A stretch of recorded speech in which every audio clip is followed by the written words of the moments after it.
fait une marque verte là. Ah.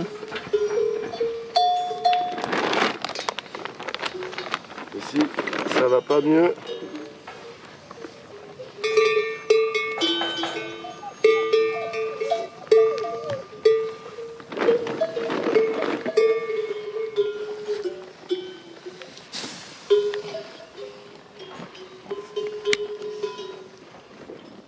C'était infecté à l'intérieur et il y a du pus, on dit en français, un liquide jaune un peu ouvert. Qui se forme avec les infections. Voilà, et du coup, il faut percer à un endroit, essayer de trouver. On voit que ça vient jusqu'ici. Là. Et là, c'est sorti un peu. Des fois, il faut faire saigner un peu.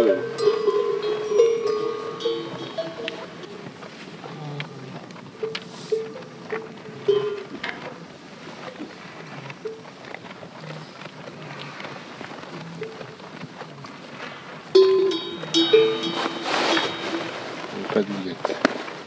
De quoi? Elle a même pas senti la piqûre. Ah. Ça va peut-être la gêner après quand elle va se lever. Voilà. Là tu l'as senti un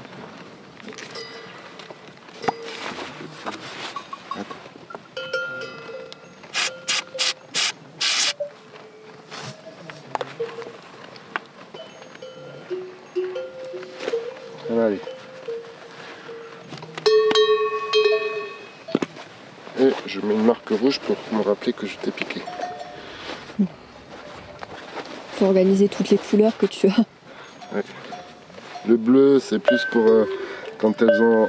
Il y a une maladie qui les rend aveugles. Ah. Alors, Ah oui, j'en avais vu tout à l'heure. Une qui avait un œil blanc. Blanc, ouais. Ouais. Et en général, normalement, elle a une vieille trace bleue sur la corne parce que j'avais dû lui mettre du... On met de ça aussi dans l'œil. D'accord.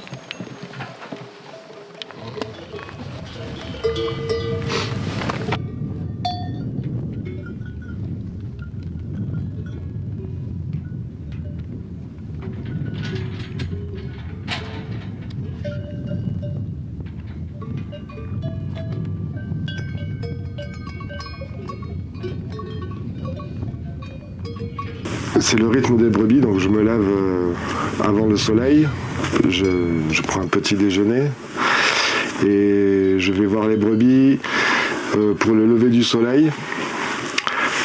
J'espère arriver avant qu'elles soient levées, donc elles sont encore couchées et là je les réveille doucement, je les mets dans un parc, un petit parc où elles sont un peu serrées pour pouvoir aller voir qu'elles puissent marcher doucement. Je regarde s'il y en a qui boitent. S'il y en a qui ont mal aux yeux, qui ont des blessures ou qui toussent, et je soigne celles que je peux soigner. Donc le matin c'est ça. Donc en ce moment là on est début septembre, donc vers 7h30, 8h je soigne les brebis. Et ensuite ça dure à peu près 1 heure. Ensuite je les lâche et je choisis une direction pour qu'elles aillent passer leur journée. Et voilà le début de la journée.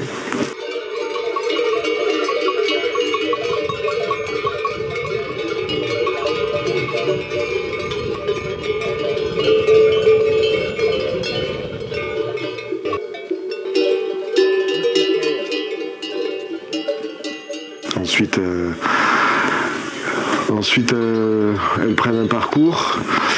J'essaie de leur donner un parcours où il y a de l'eau qui passe, comme ça elles peuvent boire.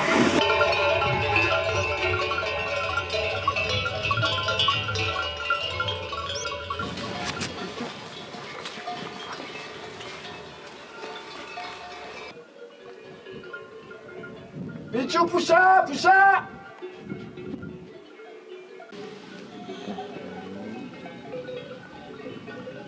Allez, poussa, poussa!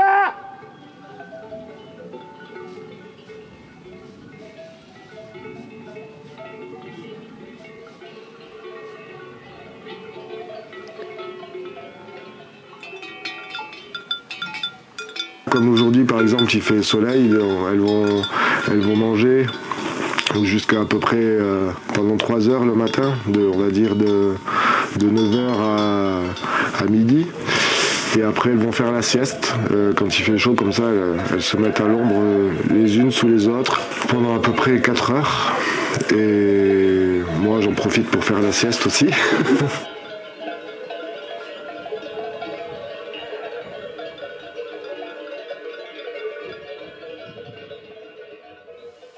Vraiment.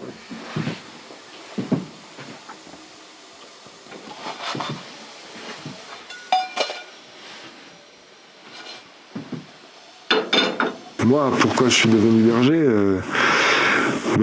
c'est comme beaucoup qui ont envie de devenir berger ou qui sont bergers. Ça n'arrive pas à tout le monde, c'est sûr, mais moi, depuis tout petit, ça me trotte dans la tête.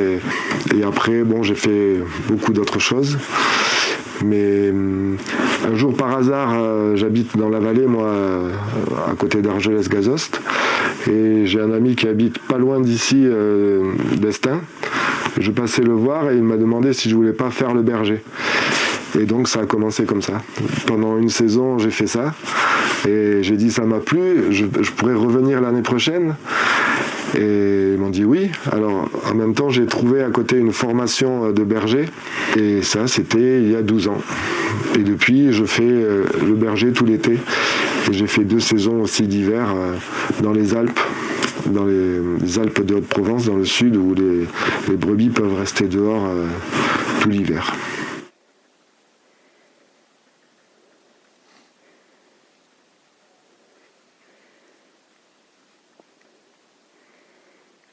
Alors moi, je suis berger salarié, ça veut dire que je suis embauché maintenant ici pour l'été, pour du 30 mai cette année jusqu'à ce qu'il y ait la neige ou beaucoup de froid, à peu près jusqu'à fin septembre.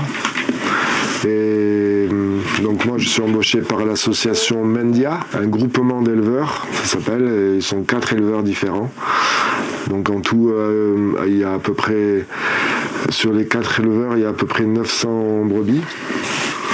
Et ils amènent les brebis en camion jusqu'au village d'en bas. Et les brebis après montent jusque sur le lieu de l'estive. Donc il y a à peu près 1000 mètres de dénivelé jusqu'à la cabane. Donc la montagne sur laquelle on est, elle fait à peu près 1500 hectares. Et c'est une montagne qui est gérée par la communauté de communes de la Batte de Bain. C'est un ensemble de petits villages qui a en bas de la vallée. Donc moi je m'occupe plutôt des brebis qui sont taries, qui font pas de lait et qui sont sur la cabane du dessus.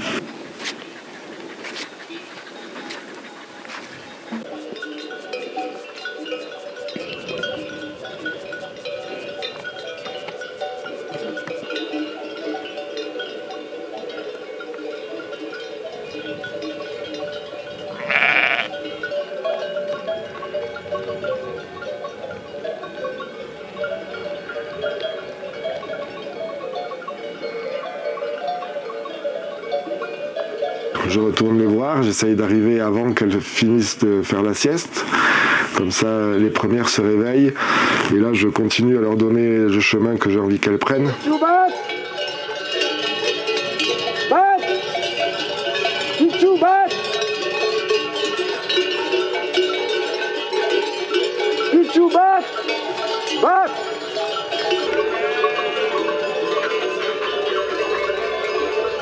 Commence à faire nuit, là un peu avant, vers 8h, je les ramène à l'endroit où elles dorment.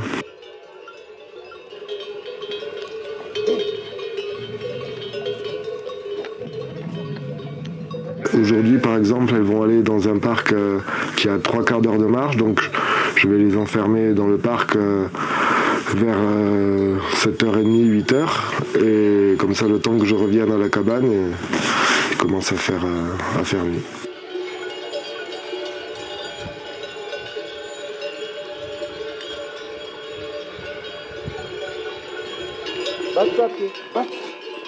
Bat, Pichou, bat.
Bonjour les filles.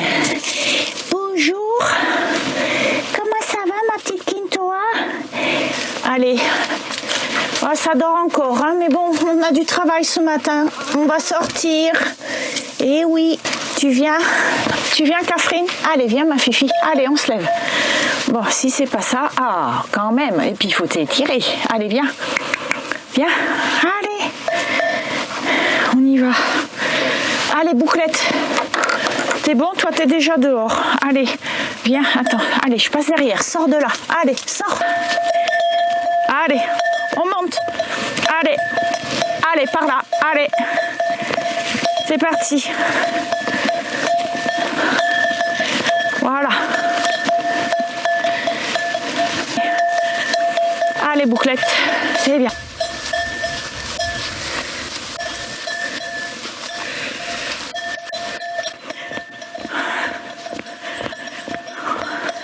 Ah ben il est déjà ouvert, donc c'est bon. Allez, on y va. Allez, passe là. Passe. Allez, passe. Voilà. Non, passe coquette. Allez, oui. Et après, elles choisissent l'endroit qu'elles ont envie de manger au départ, donc comme ça. Et j'en attache avec des nœuds sécurisés pour pas qu'elles se pendent. Surtout, c'est le problème des chèvres. Pour la matinée, voilà. Je vais l'attacher là et puis elle va se débrouiller. Ouh là là. Allez, c'est bon. Donc les ronds, c'est vraiment le repas préféré des chèvres, on va dire, les sous-bois. Allez, à tout à l'heure. Et tu vois, la petite, elle apprend à écorcer les branches là. Elle est dans le soleil, elle est belle. C'est Coquette. Et l'autre, Quintoa. Donc toutes les chèvres, elles ont des prénoms qui viennent parce que ça vient comme ça par rapport à leur physionomie ou leur caractère. Elles comprennent, les petites c'est encore un peu juste, mais les grandes elles connaissent leur prénom. Ouais. Bon allez, on y va parce qu'on a du boulot là. Je pense pense que j'ai déjà, depuis toute petite, aimé la laine. Par exemple, quand il y avait des barrières d'animaux à la campagne, parce que moi, même si j'ai vécu un peu en ville au départ, je suis vraiment de la campagne dans mes aspirations. Et du coup, sur les barrières, il y a déjà les crins de chevaux, les brins de laine des brebis que je prenais, et puis je tenais dans mes doigts comme ça. Tout ce qui était doux, il fallait que je touche et tout. Donc je pense que ça vient bien de là. Moi, je me suis formée donc 2018 et déjà même en 2018, on parlait pas de la réascension encore de la filière laine ici en France. Il y a pourtant des gens, une association qui a Atelier Laine d'Europe qui a lutté pendant des années pour sauvegarder cette filière. Et donc, moi, dans mon petit coin, je me suis dit, je serai la petite graine qui va essayer de relancer un peu cette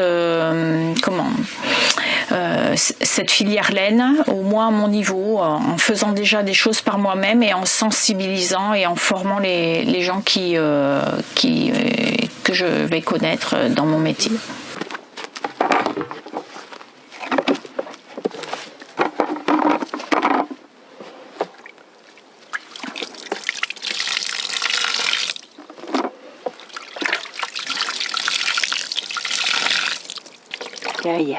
Non, ça se mange pas, ça.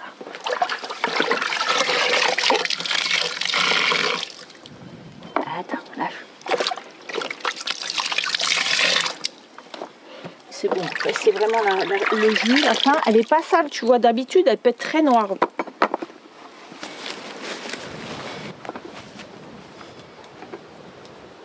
Et là, on voit l'eau qui s'écoule de très près.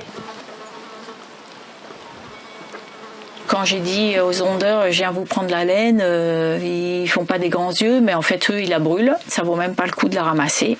Donc moi j'ai choisi de leur payer 1 euro du kilo trié par rapport au prix de la tonte de la brebis, ça leur rembourse pas les frais. Mais il faut bien commencer. Moi aussi j'ai pas du tout de finances, donc voilà, c'est pour démarrer le procédé et pour relancer la filière laine. On est parti avec Gilou. On va prendre cette piste-là et il y a du monde partout. Déjà, moi, pour moi, c'est la nature, déjà. D'être déjà un endroit où et là, regarde, il y a le... pas touché par l'homme, pas de lumière, pas de route. Ça, pour moi, c'est du luxe, du grand luxe, c'est un privilège. Et après, les brebis, j'étais plus attiré à vivre à la montagne. Après, les brebis, au début, je les connaissais pas ou très peu, quoi. J'avais jamais vraiment travaillé avec. J'ai appris à les connaître, ça m'a plu parce que je les appelle les maîtres. Mais c'est Tom et Jerry, tu vois. C'est vraiment ça, quoi. Et puis quand même, je pense que c'est celles qui m'ont permis de pouvoir vivre comme ça pendant 4 mois à la montagne, tu vois. C'est vrai que je serais pas trop attiré à faire de la randonnée. Tu vois, même partir 3-4 jours. À la limite, faire une traversée, un voyage à pied, ça me plaît. Mais aller faire une rando, je le vois pas pareil, quoi. Tu vois que vivre à la montagne, c'est autre chose. Tu vis là le soir, le matin, et ça, c'est... Ouais. Mais donc t'es pas le genre de personne qui a des problèmes avec la solitude non plus, c'est un truc... Non, au contraire, ouais, j'en ai besoin, ouais. D'accord. Ouais, j'ai toujours bien aimé ce moment où tu te retrouves seul et... Ouais. Après moi personnellement, j'ai pas beaucoup travaillé dans les fermes parce que j'aimais pas ça. J'ai pas pu y échapper, tu vois, par moment, mais après moi travailler dans les fermes, ça me disait rien, quoi. Déjà t'es toujours avec du monde et puis ça s'arrête jamais dans une ferme, quoi. T'as toujours du boulot de fou, au moins dehors. Et ça, c'est vrai que j'ai vu plein d'éleveurs qui aimaient pas ça. Les bergers qui passaient leur journée comme ça à regarder manger les moutons.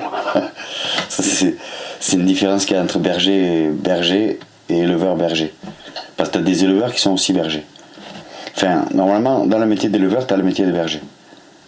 Et après, tu peux être spécifique berger, quoi. C'était quand le premier été que tu as passé en estive? Et c'était comment? Oh, le premier, c'était particulier, oui, parce que c'était... moi, je revenais quand même un peu de loin, on va dire, je sais pas comment dire. parce que j'étais pas en phase dans le système. Je supportais pas trop l'injustice. J'ai un peu des problèmes avec l'autorité aussi, on va dire ça comme ça. L'autorité injuste, quoi. L'autorité, c'est pas qu'elle me dérange, si c'est juste, mais moi j'étais assez réfractaire quand même. Et c'est pour ça que je remercie les brebis, parce que, si tu veux, il y a un échange, c'est un échange avec les brebis.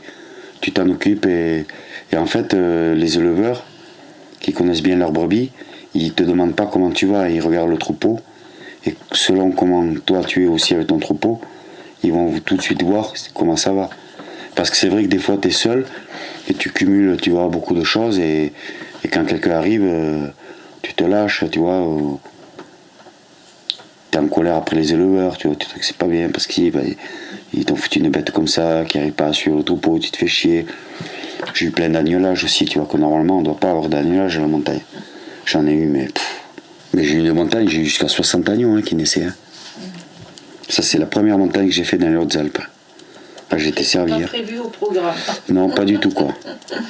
Et là, pareil, tu vois, ouais, j'ai craqué. Vraiment, il y a un jour, j'avais des agneaux dans le sac, j'en avais 3 là, je devais marcher, ramener le troupeau. Non, je devenais fou, j'en ai vu se faire bouffer par les corbeaux aussi. Ouais. Et le matin, je me rappelle, j'en ai jeté un matin, ils sont arrivés, il y en avait un, il était gelé dans la nuit. C'était un bout de bois l'agneau, je l'ai balancé à l'éleveur. Je suis monté comme ça, je voyais cette brebis qui restait là, elle était à côté de son agneau, l'agneau c'était un bout de bois, gelé. C'était au mois d'octobre, il avait fait je sais pas combien, ça avait caillé cette année-là. Donc ça, tu vois, ça a été des trucs assez durs en tant que berger. Et après, t'es pas éleveur, donc c'est pas tes brebis, donc tu dois faire avec les brebis des autres, quoi.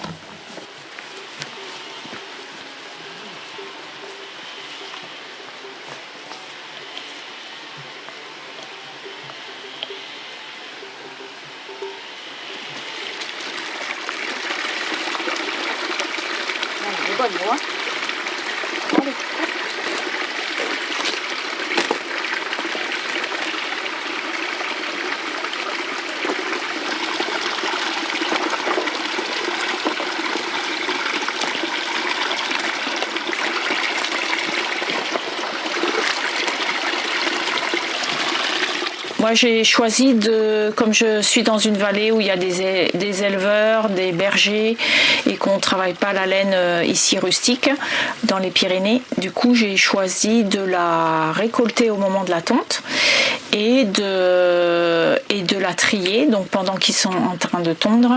Et ensuite, de la trier, de la laver. Comme il y a du soleil, on en profite.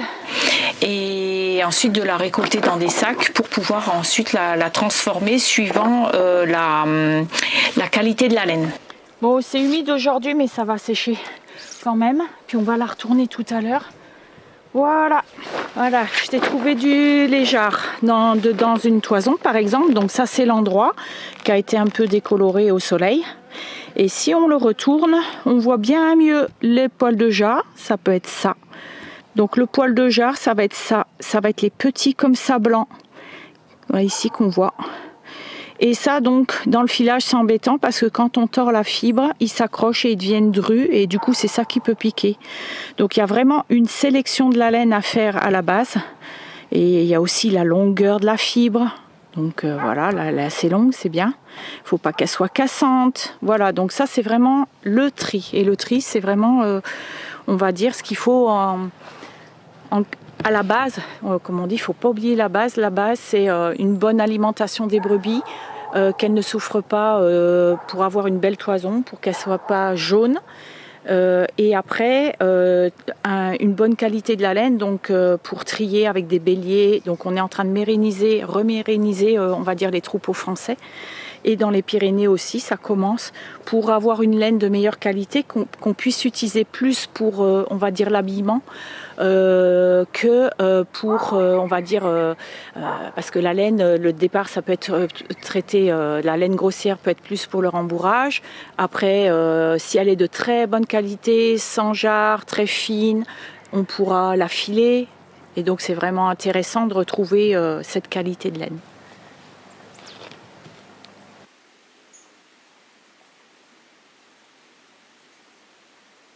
Paz, brother de la laigo.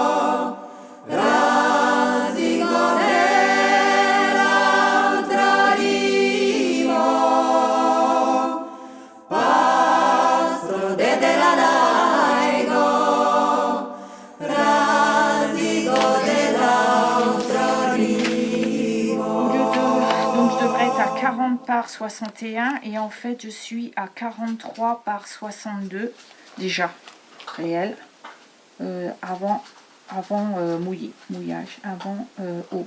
Voilà. Allez. Parce que là j'ai de l'eau à mettre, hein. Je vais en avoir plein donc...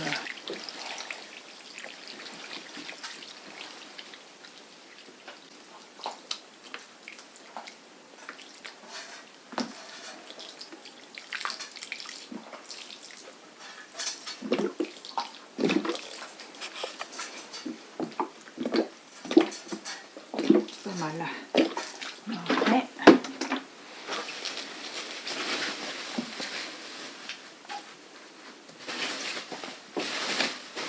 Just un mantel negre de flus, just un mantel negre de flus, just un mantel negre de flus, just un mantel negre de flus. Un car se escapă de pe tabuco, un car se escapă de pe tabuco, un car se escapă de pe tabuco, un car se escapă de pe tabuco. Chava,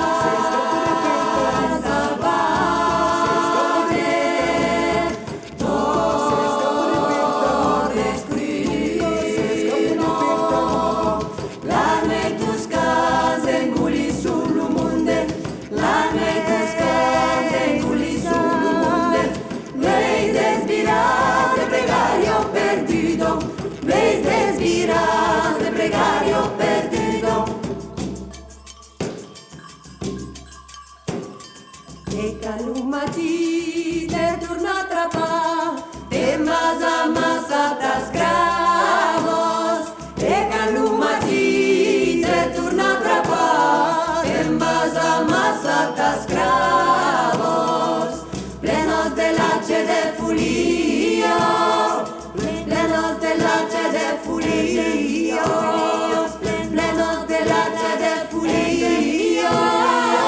plenos de lache de fulíos, te dividos per il moment, te dividos per il moment, te dividos per il moment, te dividos per il moment.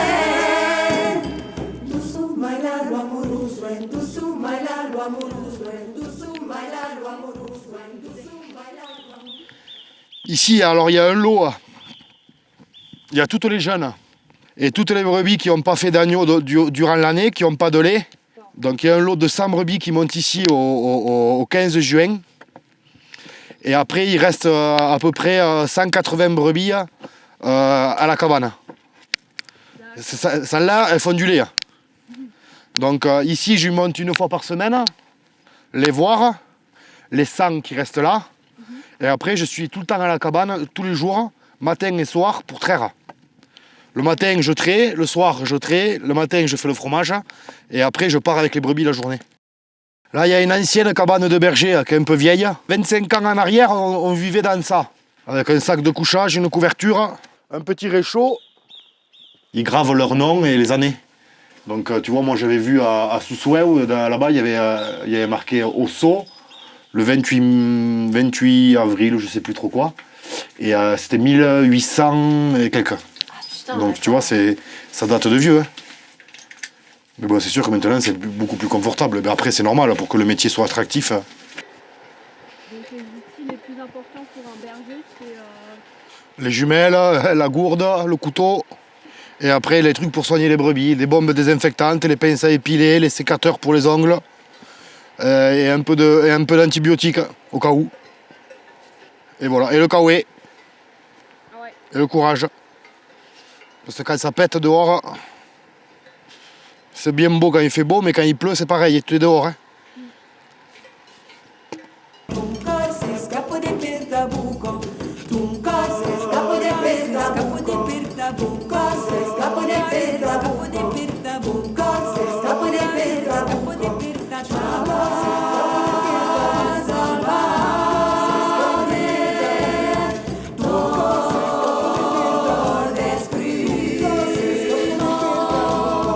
La noite tus case, enguli sum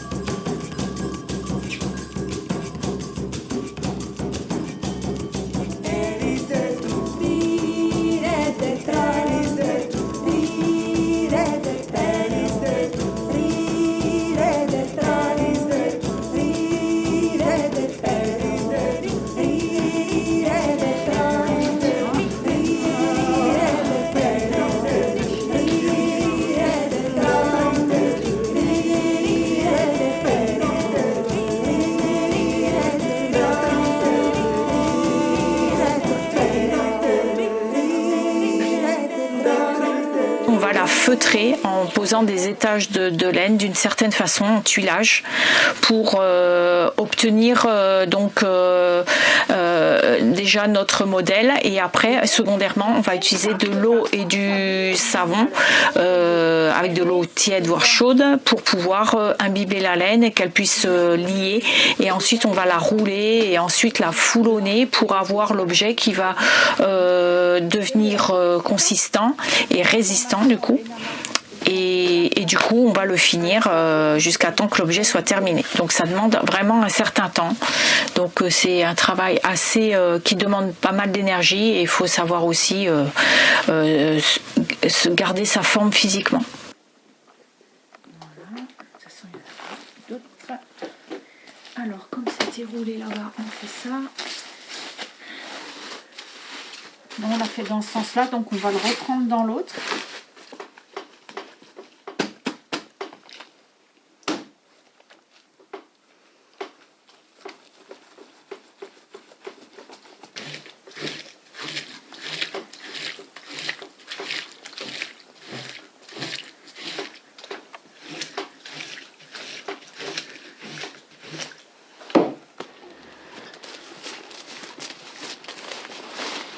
Voilà. Est-ce qu'on voit que le savon sort? Pas trop.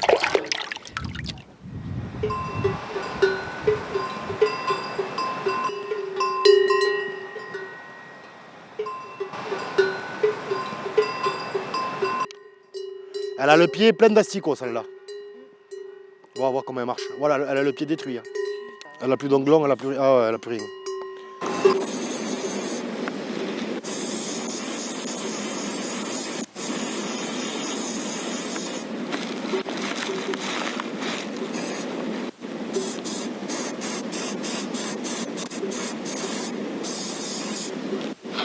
Donc ça, c'est un insecticide.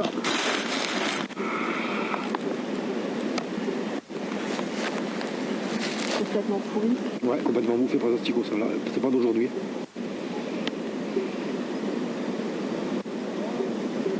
Tu vois, il y en a presque même plus d'asticots. Tellement qu'ils ont tout bouffé, ils sont partis, ils sont à l'os.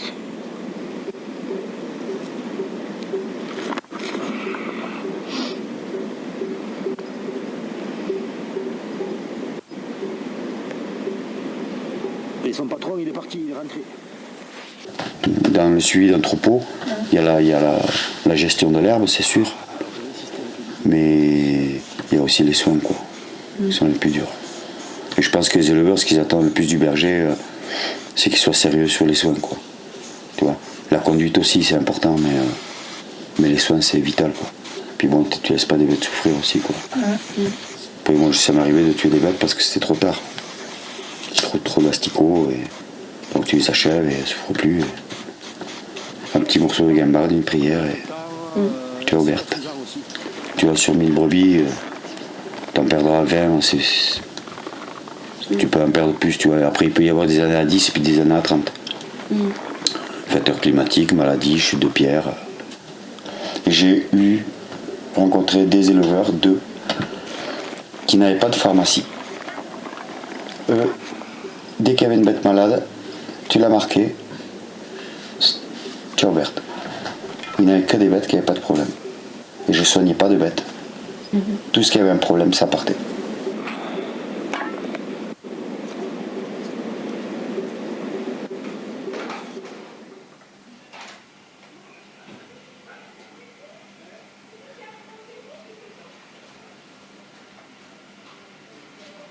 Alors, je m'appelle Didier Hervé, je suis directeur de l'Institution patrimoniale du Haut-Béarn. L'Institution patrimoniale du Haut-Béarn est un établissement public français, une collectivité territoriale qui gère ensemble leur territoire dans les domaines du pastoralisme, de la forêt, de l'eau et de l'environnement. Mais on met en cohérence les choses que nous faisons ensemble. Voilà, et tout ça est très concerté. Voilà, donc il y a une instance politique qu'on appelle le syndicat mixte, où ce sont les élus qui décident. Et il y a une instance de concertation où il y a une 50aine de partenaires, bien entendu des élus, mais aussi des administrations de l'État, du parc national et autres. Et puis le reste des bergers, des forestiers, des chasseurs, des associations de protection de la nature, des pêcheurs, des accompagnateurs en montagne, des acteurs du tourisme, des acteurs de l'eau, etc. Le but est de faire que nous gérions notre territoire ensemble, avec des projets que nous montons ensemble et pour lesquels tout le monde se met d'accord. Parce que dans ces domaines du pastoralisme, de la forêt, de l'eau et de l'environnement, il y a parfois des tensions ou des contradictions dans ce qui peut se faire. Donc pour éviter que les gens se disputent, qu'il y ait des tensions entre les acteurs du territoire, nous préférons les faire discuter avant le projet, avant que le projet ne démarre, de manière à ce qu'on prévoit toutes les situations et qu'on gère les enjeux. Depuis maintenant une trentaine d'années, on a fait à peu près 76 cabanes neuves, près de 80 ateliers de fabrication fromagère aux normes européennes. On a fait des pistes, on a fait des adductions d'eau, ce qui permet aujourd'hui d'avoir un pastoralisme qui s'est rajeuni. Par rapport aux années 90, on doit avoir une moyenne d'âge des bergers qui est passée de 60 ans à un peu moins de 50 ans. On a désormais des bergers qui ne sont plus des célibataires condamnés à la rester. On a des bergers qui sont mariés, qui ont des familles, qui travaillent en famille. Donc, ce qui fait que ça a redonné de la noblesse à ce métier, de la dignité à nos bergers, qui aujourd'hui se sentent un peu mieux considérés. Le berger, ça existe depuis la nuit des temps. Depuis que les hommes ont commencé à élever 4 vaches, 2 brebis et qui se sont sédentarisés, qui ont arrêté d'être des chasseurs, cueilleurs, pêcheurs au niveau de la préhistorie, et bien, depuis cette époque-là, les bergers existent parce que depuis là, si tu veux, ils ont compris qu'il faut suivre l'herbe, quoi. Quand elle monte en altitude, voilà. Alors nos exploitations agricoles de montagne sont des toutes petites exploitations.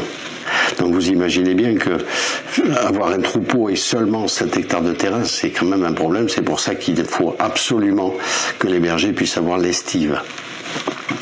Donc l'estive est le prolongement de l'exploitation agricole, ce qui va permettre de libérer les terrains du bas pour faire les ressources.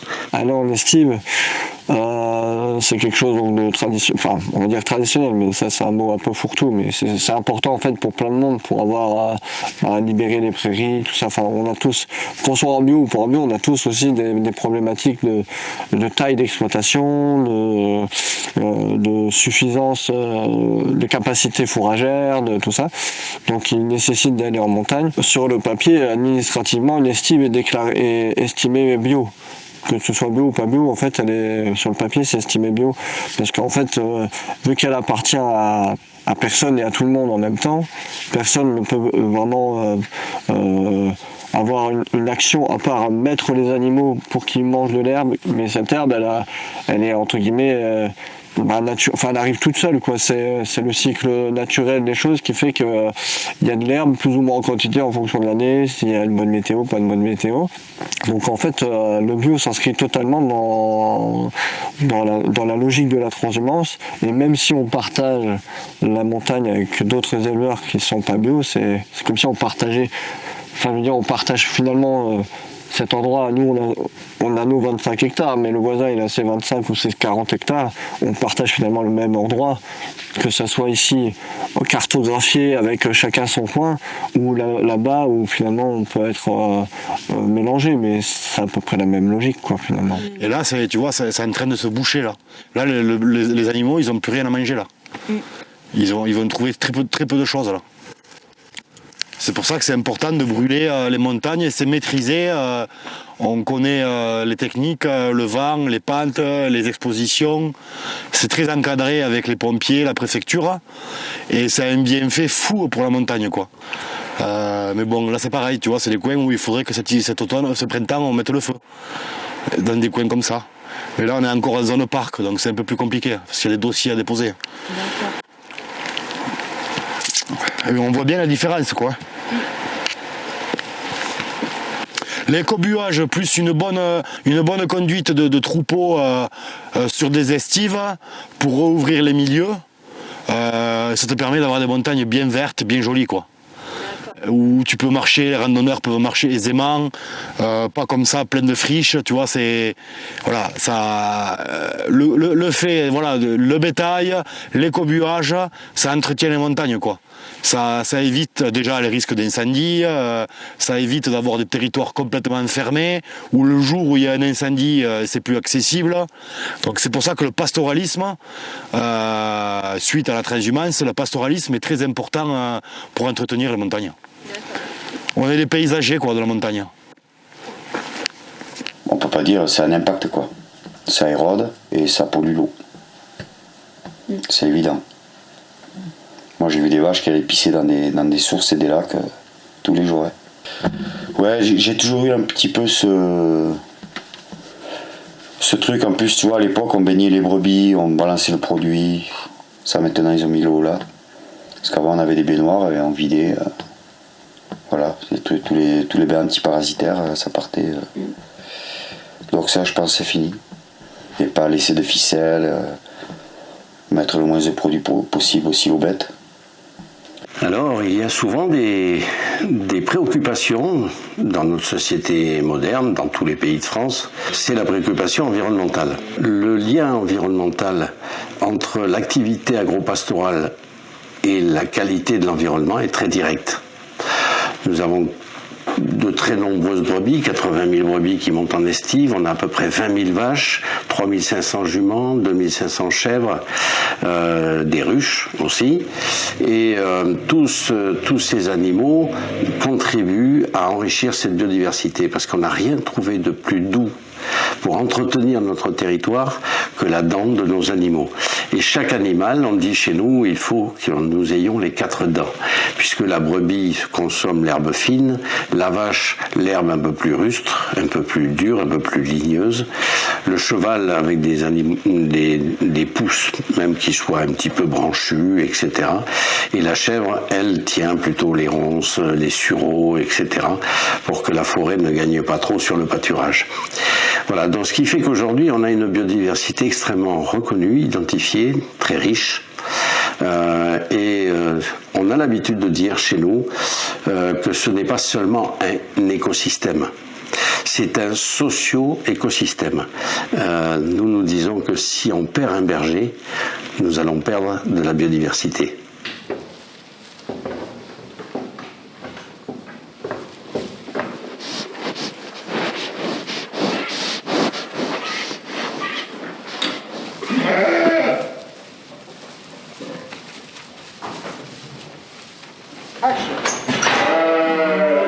Allez, pardon. Allez, Michoco. Allez, c'est bien, c'est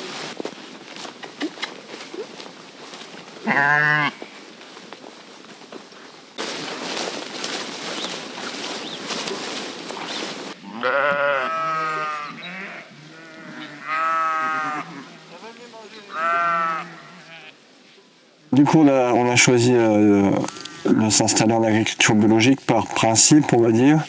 On était déjà, avant qu'on soit agriculteur, on va dire consommateur de produits bio pour c'est bien fait sur la santé, sur l'environnement en général. Du coup, vu qu'on a eu l'occasion de s'installer et de mettre ça en pratique sur le point de vue agricole, on s'est dit on va se mettre, c'est logique pour nous de se mettre en agriculture bio. Et voilà, pour ne pas entre guillemets participer ou continuer à participer à la dégradation soit du sol, soit de l'air, soit de l'eau, en essayant d'avoir un impact le plus positif possible malgré que ça reste une activité humaine, donc je sais pas si on peut dire que c'est positif sur plein de plans, mais voilà, vu qu'on a des outils et les moyens de le faire, essayer de le faire.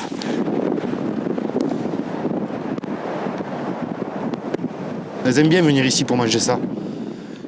Tu vois, t'en trouves ici, t'en as pas trouvé là-bas, c'est pour ça qu'elles bougent. Elles mangent un peu de framboise aussi là, sur le côté. elles arrivent à trouver toujours quelque chose en fonction de leur envie et du temps aussi. Donc c'est ça qui est intéressant quand tu fais du lait de montagne et du fromage d'estive, c'est cette, comment dirais-je, cette différence de qualité de lait. Et pareil, dans une estive, le fromage il aura un goût, mais dans l'estive voisine, il va avoir un autre goût. Parce que la flore est différente dans une autre estive.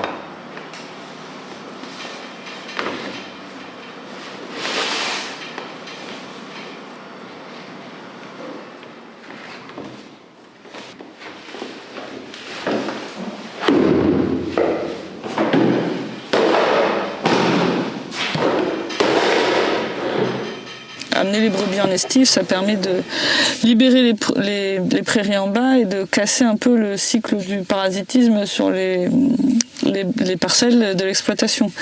Donc nous qui sommes en bio, ça va aussi limiter les traitements qu'on va pouvoir faire sur le parasitisme parce que c'est quand même une question assez importante sur les petits ruminants.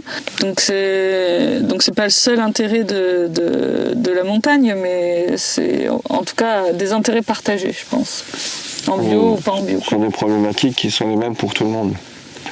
On a les mêmes problématiques, surtout en brebis, surtout le parasitisme. C'est juste qu'on les gère différemment.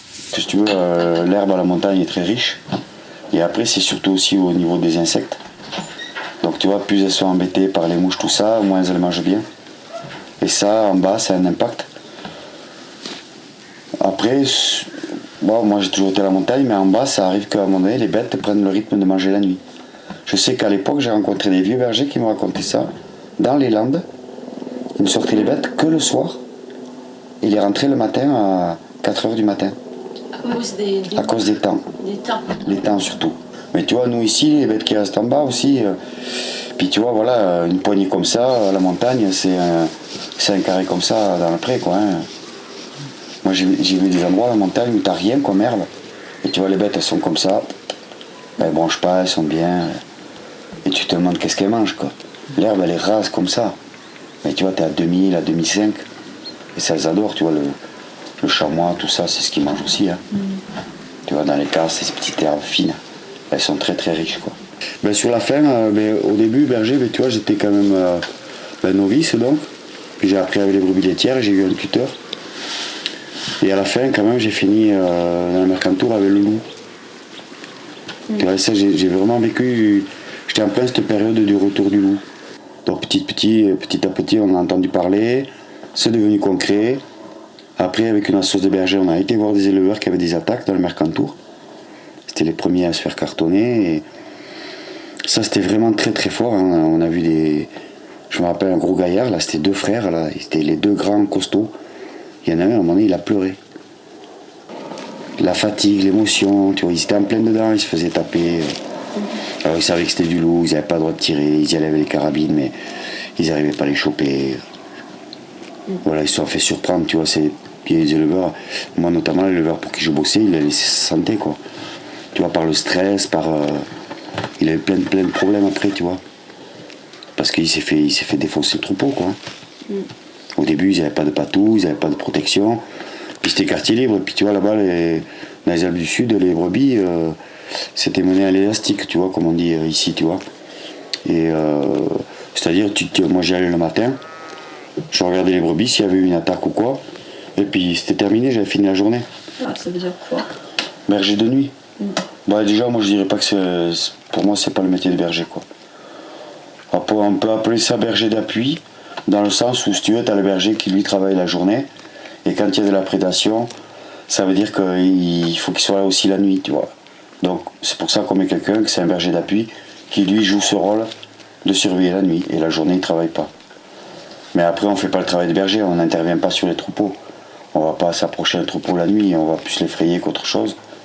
On n'a pas besoin de chiens, c'est vraiment de la surveillance pour signaler les attaques et pouvoir arriver le plus tôt possible pour savoir si c'est des chiens errants, si c'est du loup, etc.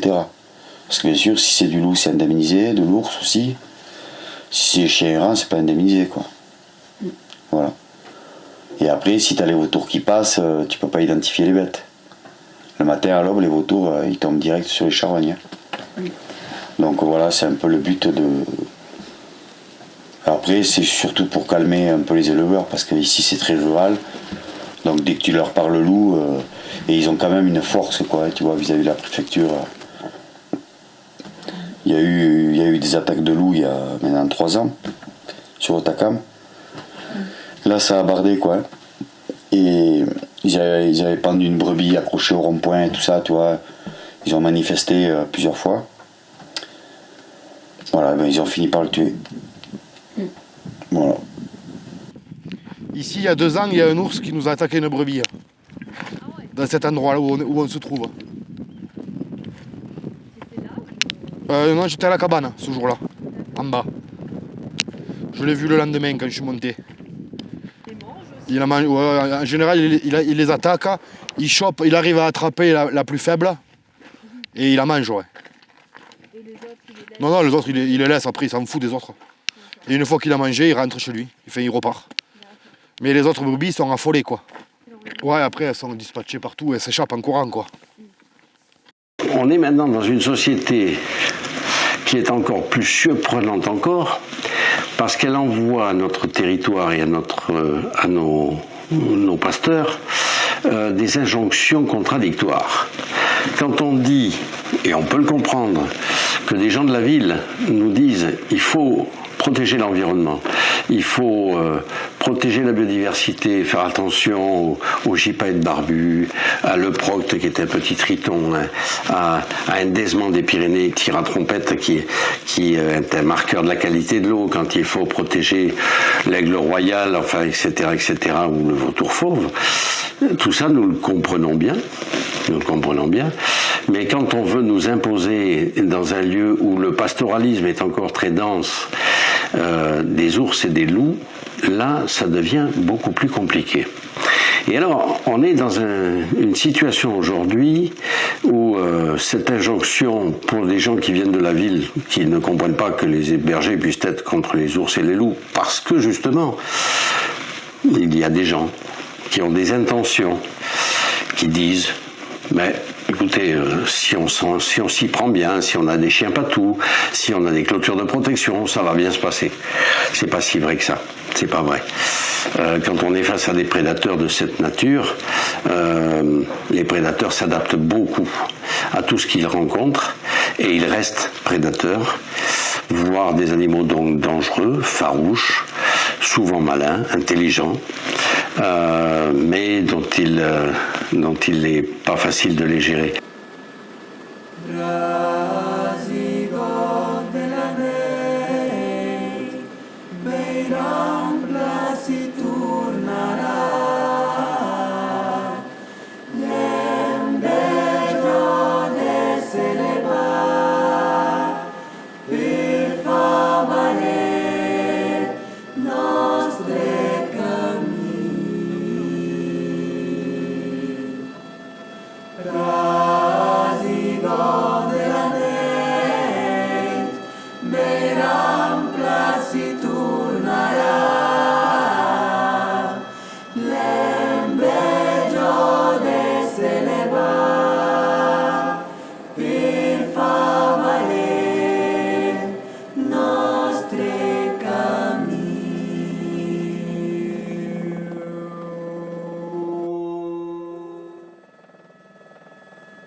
Depuis 5 ans, ça devient un peu compliqué pour travailler. Les gens oublient que là où on est, c'est des propriétés privées, entre guillemets, et que c'est un lieu de travail, et se sentent tout permis, et presque à nous interdire de venir ici travailler, alors que ça fait des millions de millions d'années que ça existe. Quand je vais t'envoyer la facture, ça va coûter cher, et ton indemnité de stage, ça va le faire.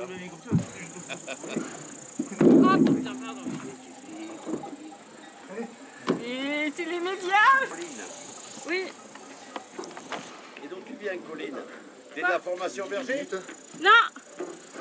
Moi j'étais prof de fromage. Maintenant j'en fais. T'étais prof de fromage? Oui. Ah ouais.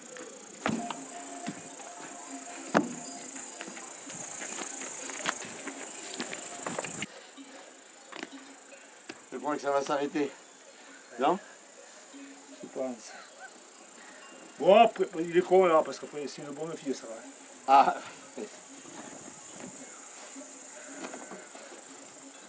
Allez, go!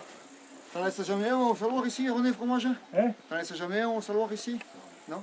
Donc il faut un coup Karcher demain. Ah Quand ouais. je vais nettoyer, on va mettre les, comment t'appelles, les, toutes les barrières. Ah oui, d'accord. Au printemps, on refait un coup Karcher tout javelisé, 8 jours après, ils ont la couleur. Ah ouais. C'est un sort de ça.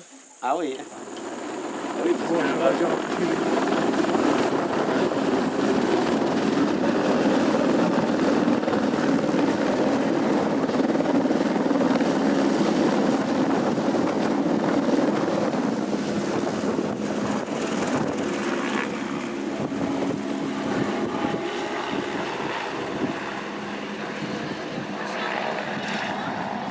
Et le problème qu'on rencontre, c'est que l'État nous oblige à avoir des patous, ces gros chiens blancs qui protègent les brebis à cause des loups et des ours. Et le problème, c'est que les gens ont peur des patous, se font attaquer quand ils n'ont pas le bon comportement à avoir. Puisque la montagne, c'est pas comme la plage, il y a des comportements à avoir, il y a une éducation à avoir. Il faut, la montagne, on dit qu'elle est à tout le monde, oui et non. La montagne, elle est aux personnes qui y travaillent depuis des milliers d'années. Nous, on loue et on paye des fermages pour venir ici. Et les gens pensent que c'est comme la plage, quoi, ici.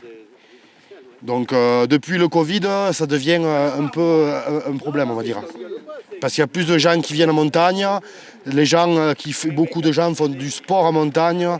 Et quand on leur dit de ne pas traverser un coin où il y a des brebis en courant, parce qu'ils vont se faire attaquer par les patous, eh bien, eux ils s'en fichent, quoi. Ils préfèrent le chrono que les mollets, quoi. Et du coup ils se font niaquer. Et après ils portent plainte. Et après c'est l'éleveur et le berger qui est embêté. Donc ça devient un problème, ouais, c'est le tourisme. Avant ça allait parce qu'il n'y avait personne ne venait à la montagne l'été. À part les gens natifs des Pyrénées qui partaient ailleurs. Il y en avait quelques-uns qui venaient, mais c'était très restreint, quoi. On s'entendait, quoi. C'était des gens du pays. Donc le tourisme, la prédation, c'est les points négatifs, les points un peu sensibles de cette pratique, quoi. Après, on comprend que les gens veuillent se promener dans des paysages comme ça. Hein. Je comprends. Mais il y a des codes à savoir. Des manières de faire. Fermer une clôture derrière toi. Contourner un troupeau quand tu vois un troupeau. Ne pas caresser les chiens ou les vaches ou les brebis. Tu vois ce que je veux dire? C'est des choses qu'il faut savoir.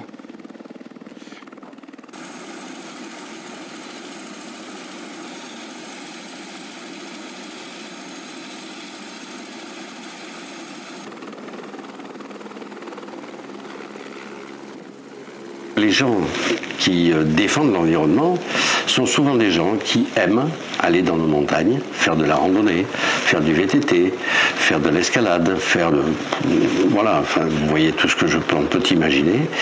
Et ces gens de montagne sont des gens qui sont, comme l'on dit, écologistes. Et là, tout d'un coup, en voulant protéger l'environnement, ça se retourne contre eux, parce que le prédateur étant là, on met des chiens de protection, et puis après on crée des zones d'interdit, et là, au bout d'un moment, ils se retrouvent eux-mêmes sous la contrainte. Et c'est comme ça qu'on voit apparaître des gens très écolo-sensibles arriver dans notre territoire, et quand ils y vivent quelque temps, ou même qui deviennent bergers pour certains, il y a des jeunes qui sont dans ce cas-là, je pense à certains, ou encore qui sont tout simplement des pratiquants de nos montagnes, eh bien ils s'aperçoivent qu'il y a un hiatus et qu'on n'a peut-être pas pris le problème par le bon bout.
Alors la protection de l'environnement, c'est quelque chose qui est normal quand on a des grandes concentrations humaines ou industrielles, ou on peut le dire de toute façon, pour protéger l'air, pour protéger l'eau, etc. Là, il est normal qu'il faille des règlements, des interdits, des ceci, des cela, etc.